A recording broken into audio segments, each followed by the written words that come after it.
Exam result వచ్చింది కదా, అయితే అంటే ఎగ్జామ్స్ ఫెయిల్ అయ్యాను. తెలుసు. అయితే సప్లిమెంటరీ ఫీజు కట్టుకోవాలి. వెళ్ళి మీ అమ్మ నన్ను అడుగు. నన్నెందుకు అడుగుతున్నావు?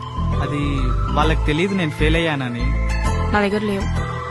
పావని పావని పావని నా దగ్గర లేవు. పావని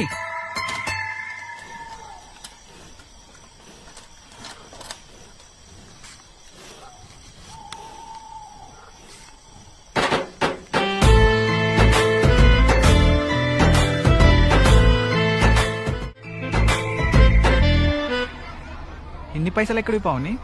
నేను దాచిపెట్టుకున్న పైసలన్నీ నీకే ఇస్తున్నా, తీసుకో. అయ్యో నీకేమైనా అవసరం పడతాయేమో. పర్లేదు, సప్లిమెంటరీ ఫీజు కట్టాలి కదా, వెళ్ళి కట్టు.